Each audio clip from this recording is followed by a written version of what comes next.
नमस्कार मंडळी, तुमच्या आवडत्या चॅनलवर मनापासून स्वागत आहे. बॉस 2007मध्ये आलेल्या वेलकमने आपल्याला वेड लावलं होतं. उदयभाई, मजनूभाई अजूनही आपल्या डोक्यात फिट आहेत. आता तब्बल 2 दशकानंतर संपूर्ण बॉलिवूडची फौज गोळा करून दिग्दर्शक अहमद खान घेऊन आलेत welcome to the jungle. Social मीडियावर ट्रेलर आल्यापासूनच पब्लिकमध्ये तुफान हवा होती. कोणी म्हणत होतं ब्लॉकबस्टर, तर कोणी म्हणत होतं पैसा वसूल. पण खरंच हा सिनेमा थिएटरमध्ये वेलकम करण्यालायक आहे की आपल्या पोपट होणार आहे? चला तर पडद्यामागची खरी गोष्ट आज अगदी सोप्या भाषेत समजून घेऊया. तर मित्रांनो, गोष्टीची सुरुवात होते सरळ साध्या जगण्यापासून, पण ती थेट जाऊन पोहोचते एका घनदाट जंगलात. जय आणि संध्या हे 2 पोलीस अधिकारी राज सोळंकी नावाच्या एका कुप्रसिद्ध गुन्हेगाराच्या शोधात असतात. पण ट्विस्ट असा येतो की काही विचित्र कलाकारांची एक अख्खी टोळी या सगळ्या गोंधळात अडकते. त्यांना वाटतं की जंगलातलं एक गाव म्हणजे सिनेमाचा सेट आहे, पण तिथे खरोखरचे खतरनाक दहशतवादी लपलेले असतात. आता हे अतरंगी लोक, ज्यांना काही बंदूक धरायची अक्कल नसते, ते त्या क्रूर दहशतवाद्यांचे कसे 2 हात करतात, त्या घनघोर जंगलातून हसत खेळत कशी सुटका करून घेतात, हेच या सिनेमात अगदी धमाल, वेडेपणा आणि डोकेशून्य ड्रामा वापरून दाखवलं आहे.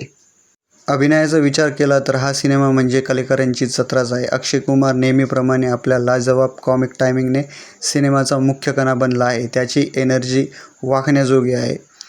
पण खऱ्या अर्थाने शो चोरलाय तो जुन्या शिलेदारांनीच. परेश रावल आणि सुनील शेट्टी यांची जुगलबंदी पाहून थेट हेराफेरीच्या दिवसांची आठवण येते. जॉनी लिव्हर आणि राजपाल यादव स्क्रीनवर आले की थिएटरमध्ये हशा पिकतो. रवीना टंडन आणि अक्षयची जोडी पुन्हा स्क्रीनवर बघून नॉस्टॅल्जिक, एकदम कडक वाटतो. पण खटकलेली गोष्ट म्हणजे दिसायला कलाकारांची एवढी मोठी फौज आहे, पण बऱ्याच जणांच्या वाट्याला फक्त 1-2 ओळींचे डायलॉग आले आहेत. दिशा पाटनी आणि जॅकलीन फर्नांडिस यांच्याकडे ग्लॅमर सोडलं तर अभिनयासाठी काहीच स्कोप नव्हता. दिग्दर्शक अहमद खानने सिनेमाचा कॅनव्हास खूप मोठा आणि भव्य ठेवलाय. कबीर लाल यांची सिनेमॅटोग्राफी अतिशय सुंदर आहे. जंगलांची दृश्ये आणि ॲक्शन सिक्वेन्स डोळ्यांना सुखावतात. सिनेमाची तांत्रिक बाजू मजबूत आहे, पण अडचण अशी झाली की दिग्दर्शकाला एवढ्या मोठ्या स्टार कास्टला सांभाळता आलं नाही. स्क्रीन प्ले इतकं विस्कळीत आहे की कधी-कधी काय चाललंय हेच समजत नाही. पूर्वार्ध खूप वेगाने आणि हसवत निघून जातो, पण उत्तरार्ध सिनेमा ताणल्यासारखा वाटतो. एडिटिंग जर आणखी 15 मिनिटं कमी करता आली असती तर सिनेमा अधिक सुटसुटीत वाटला असता. सिनेमाचं संगीत मिड ब्रदर्सने दिलं असून गाणी ठीकठाक आहेत. गणेश आचार्य यांनी कोरिओग्राफ केलेले 30हून अधिक कलाकारांचं ते भव्य गाणं स्क्रीनवर बघायला छान वाटतं. बॅकग्राऊंड म्युझिक चांगलं आहे. विशेषतः जेव्हा जुन्या वेलकम सिनेमाचे कॉमिक ट्यून वाजतात तेव्हा चेहऱ्यावर आपोआप हसू येतं. पण एखादं गाणं मनावर राज्य करेल असं या अल्बममध्ये काहीही नाही. गाणी सिनेमांची गती थोडी मंद करतात. चला तर मग आता आपल्या गावरान भाषेत सांगायचं तर या सिनेमाचं गणित कसं होतं ते म्हणीतून समजून घेऊया. सिनेमातले काही विनोद आणि जुन्या कलाकारांची जुगलबंदी एवढी भारी आहे की तिथे झाकली मूठ 1.25 लाखाची हाच नियम लागू होतो. लॉजिक बाजूला ठेवलं तर निव्वळ वेडेपणा तुम्हाला पोट धरून हसायला भाग पाडतो. पण सिनेमात कथा नावाची गोष्टच नाही. नुसता गोंधळ घातलाय.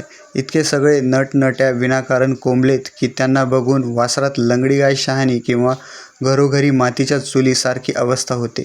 काही कलाकारांना तर फक्त गर्दी दाखवायला उभे केले की काय असं वाटतं. थोडक्यात सांगायचं तर गरज सोरो आणि वैद्य मरोसारखी मेकर्सनी फक्त वेलकमच्या नावाखाली ब्रँड वापरून लोकांना खेचायचा प्रयत्न केलाय. जर तुम्ही थिएटरमध्ये लॉजिक, उत्तम कथा आणि डोकं चालवायला जात असाल तर हा सिनेमा तुमच्यासाठी नाही.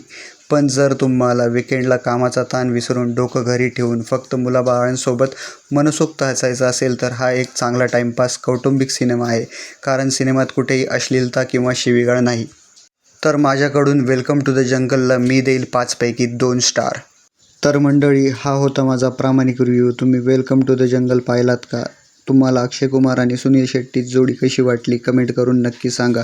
व्हिडिओ आवडला असेल तर लाईक करा, मित्रांसोबत शेअर करा आणि अशाच भन्नाट फिल्मी गोष्टींसाठी आपल्या चॅनलला सबस्क्राईब करायचं विसरू नका. भेटूया पुढच्या व्हिडिओमध्ये. तोपर्यंत पाहत राहा, हसत राहा. Bye bye. धन्यवाद.